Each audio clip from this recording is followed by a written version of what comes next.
What's up, everybody? Welcome back to the channel. In today's video, I am going to be painting my Behemoth figure.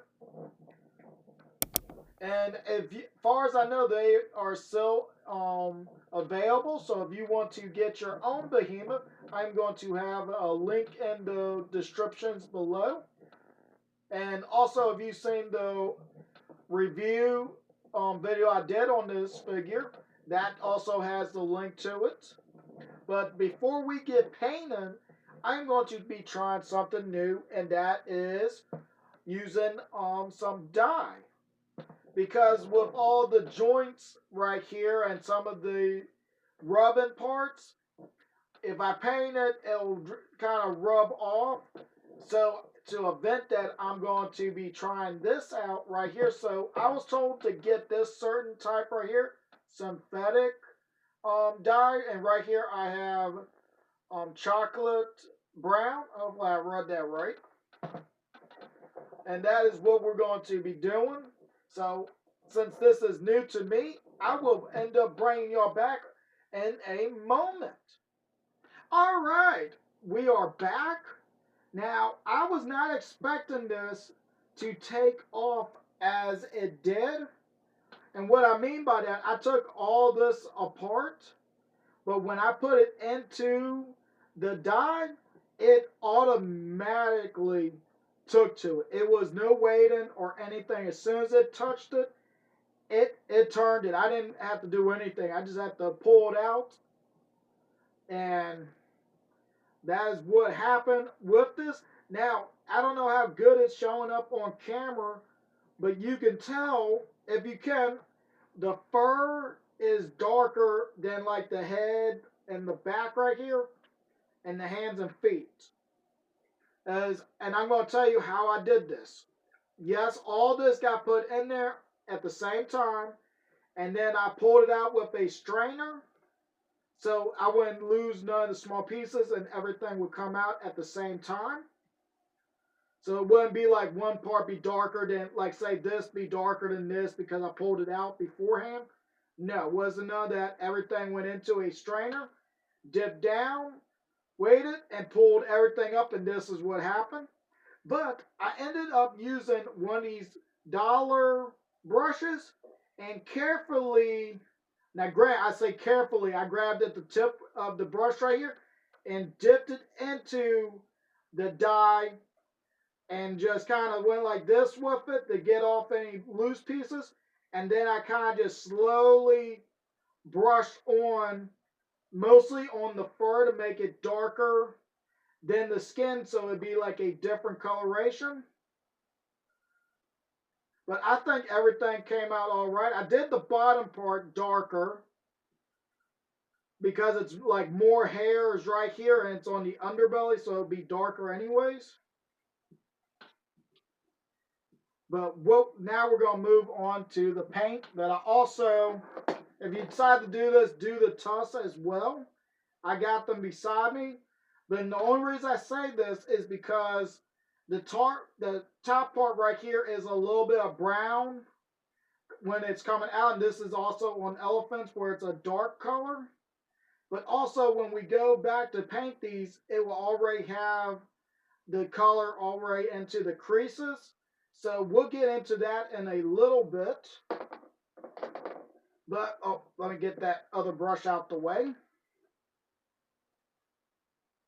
All right, and what we're going to do is get a paper towel. So we're going to be dry brushing, and we're going to do the fur first. So right here, I have a reddish brown or like a rust type color. And what we're going to do is just dry brush it onto the fur to kind of give it a, where it's not as dark, but it still will be dark. Alright, right here we need a paper towel, so we're going to do some dry brushing. And what we're doing is dry brushing some light brown on the head, hands, feet, and back for the skin color. Alright, we got that taken care of. Now we're going to move on to his claws, so we're going to use some black and do the tips. And I went on and did the eyes off camera, as you can see, and the eyes are antique white, light orange, and black for the pupil. Now I also went on and did inside its mouth. I don't know how good the camera is getting. Hang on, let me turn a light on. There we go. So you can see I use a dark pink for the mouth. I did some teeth in there for a little bit of detail. And the nose I did with a light pink. And granted, you're not going to see it, but I figured it needed the detail, and you can see the eyes a little bit better.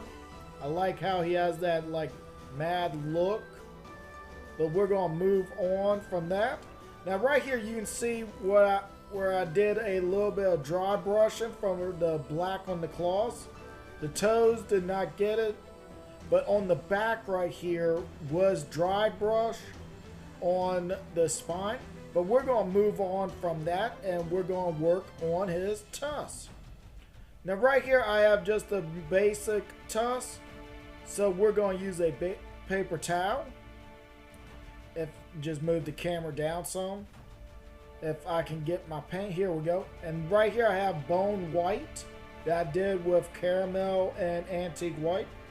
Now that's all we need to do for that. But if you ended up getting the same Behemoth with this type of tusk with the vines or moss, and if you want to paint them, here we go.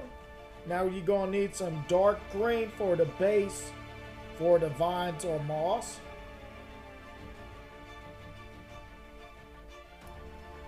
Now we got that taken care of. I'm only going to do one on camera, but right here they do look kind of good, so you could leave it like that if you want to, but if not, get a paper towel, and if I can get my hand on it. Right here I have light mocha, and we're going to dry brush that over it. Now we're going to use the same paper towel. And right here I have like a swamp green to dry brush over that. And now we're going to matte varnish everything.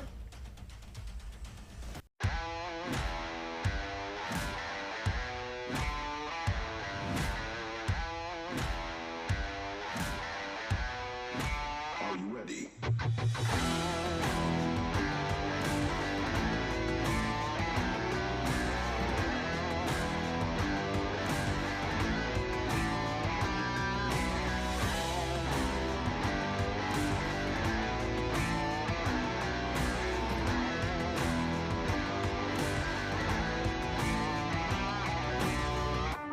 Alright, the matte varnish is finished curing.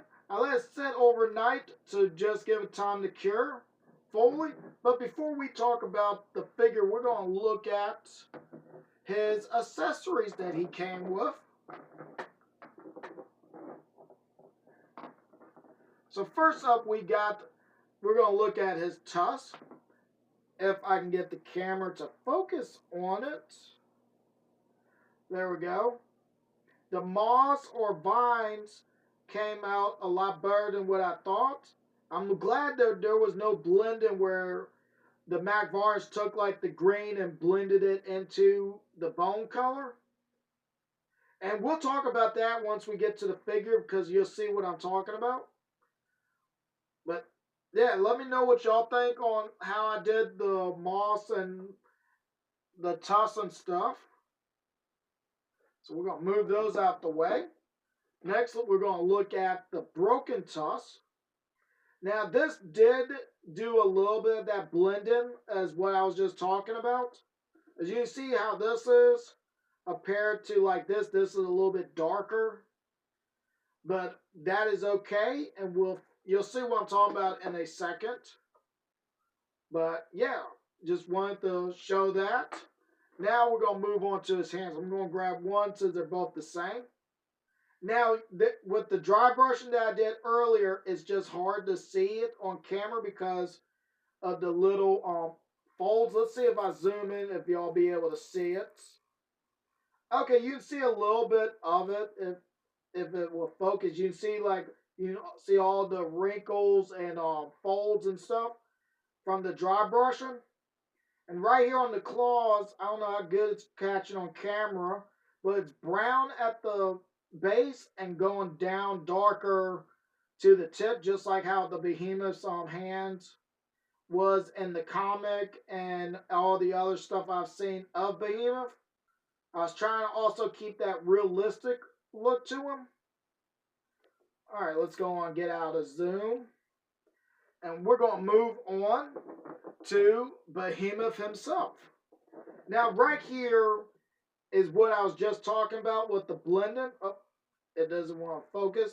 You see, like right here, it's lighter, then it's going up to like a darker bone color all the way to the head. That wasn't like that, and y'all probably didn't see it when I was painting these, but they were all the same like this before the matte varnish, and then afterwards it just, for some reason, it blended it. And this right here ended up being the same, somehow ended up the same as those two, so it worked out great. That was just like I just said, a happy accident. But also on the head, if I can zoom and some, with that brown, you can see like on his nose, all the folds and wrinkles. And on his head, it shows a little bit better right here, especially like right here in the side, you can see the different colors. It's just, for some reason, it doesn't want to show up as well on camera as it is in person. But I am also glad we did not end up with no buildup or bubbles from the MAC varnish. Because sometimes in like fur, it can get caught in the fur lines and everything, and it will build up, and then it's just hard to fix. But I'm glad that did not happen nowhere on the figure. But yeah, I hope everybody enjoyed the video. I hope y'all like how Behemoth turned out. And I hope to see everybody next time.